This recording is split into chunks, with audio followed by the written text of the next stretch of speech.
Why deep thinkers are often misunderstood and rejected by society. Have you ever felt like the more deeply you think, the more isolated you become? That the more you understand the world, the less others seem to want to listen? If that sounds familiar, you're not imagining things. Society has always had an uneasy relationship with deep thinkers, not because they're wrong, but because they see what others don't want to see. From the dawn of civilization, history has placed a strange burden on those who think differently. Socrates was sentenced to death for corrupting the youth. Galileo was silenced for challenging religious dogma. Nikola Tesla died alone, misunderstood and mocked. These were not failures of intelligence. These were failures of society to accept uncomfortable truths. One philosopher who tackled this issue head-on was Arthur Schopenhauer.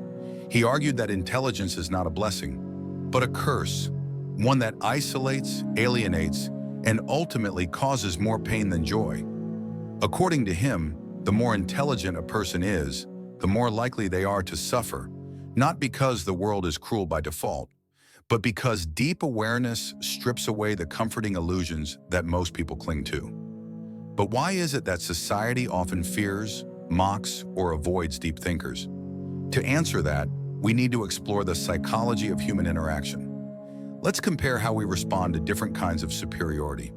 When someone is physically stronger than us, we often admire them. We may even look up to them as protectors or leaders. When someone is wealthy, we might envy them, but we rarely feel personally attacked by their wealth.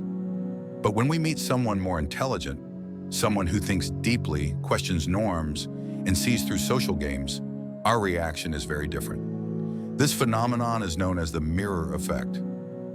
Deep thinkers reflect back what others don't want to confront: their intellectual laziness, their contradictions, their blind spots. And it doesn't take much. A single question can unsettle an entire worldview.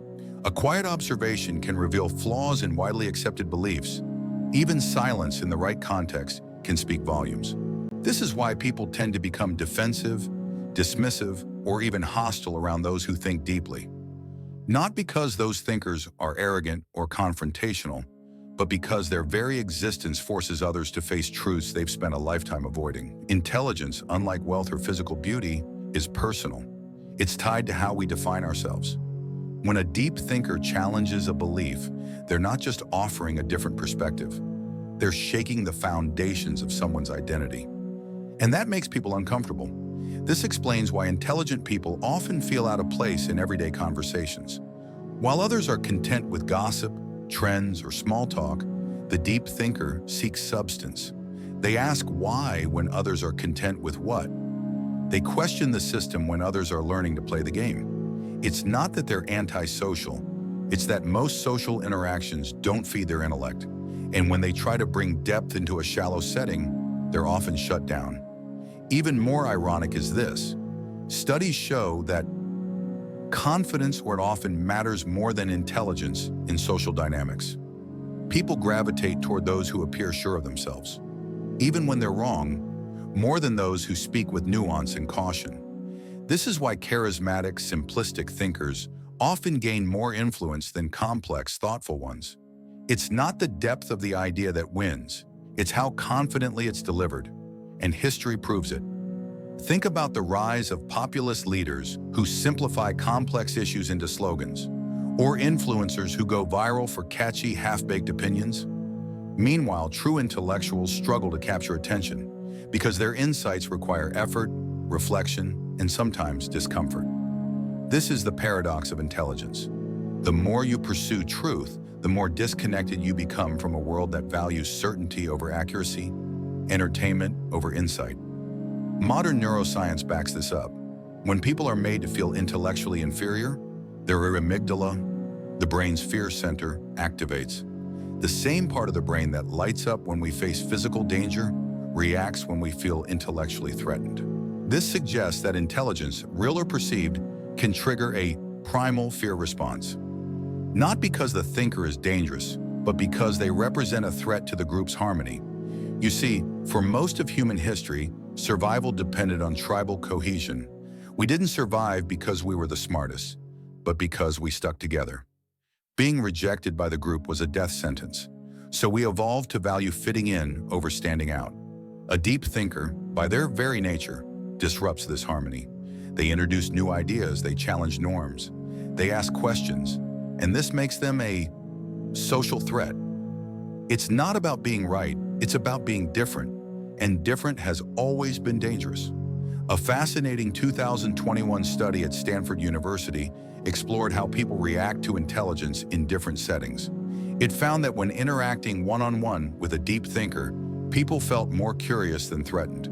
But in group settings, that curiosity turned into defensiveness and even hostility. Why? Because group settings amplify social comparison. When someone says something profound in a group, others may feel exposed, outshined, or irrelevant. The instinctive reaction isn't to learn, but to protect one's status.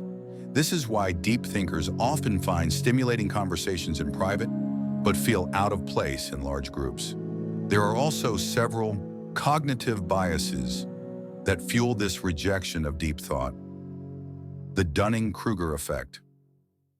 People with low ability often overestimate their knowledge, while the most intelligent people tend to underestimate theirs. This leads to a dangerous mix: the overconfident, ignorant dismissing the humble wise. Status quo dies mas.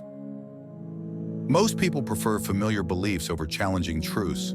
Intelligence disrupts comfort zones, and comfort is prized more than clarity. The backfire effect. When confronted with facts that contradict their beliefs, people often double down rather than change their minds. So the more truth you speak, the more resistance you face. And then there's social media, the modern amplifier of ignorance. Platforms are designed to reward attention, not truth. Nuance doesn't trend. Depth doesn't go viral. What does? Outrage, simplicity, clickbait. The more intellectually responsible your content, the harder it is to spread. This digital environment makes it even more difficult for deep thinkers to thrive.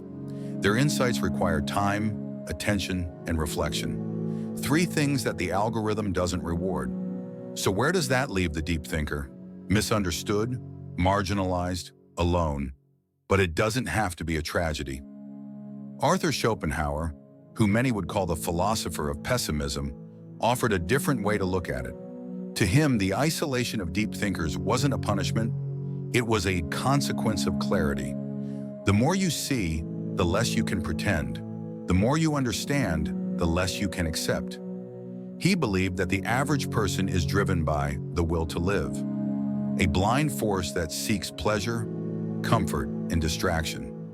But the deep thinker develops a will to truth, a drive to understand, even if it leads to pain. This shift causes a disconnect. While most people chase status, relationships, and routine pleasures, the deep thinker often questions their very meaning. They're not necessarily antisocial. They're just playing a different game. They don't reject others out of arrogance. They simply see through the masks. They recognize the absurdity in the systems everyone else is trying to win at. Where others see success, they see illusion. Schopenhauer wrote, "A high degree of intellect tends to make a man unsocial. Not because the intelligent despise society, but because they outgrow its illusions." And yet Schopenhauer didn't advise despair. He offered strategies. 1. Embrace solitude. Use isolation as fuel for creation. Read, write, reflect. Great minds are not forged in crowds, but in silence. 2. Seek intellectual kinship. Even if rare, there are others who see the world deeply. Through books, conversations, and communities, connection is still possible. 3. Observe, don't preach.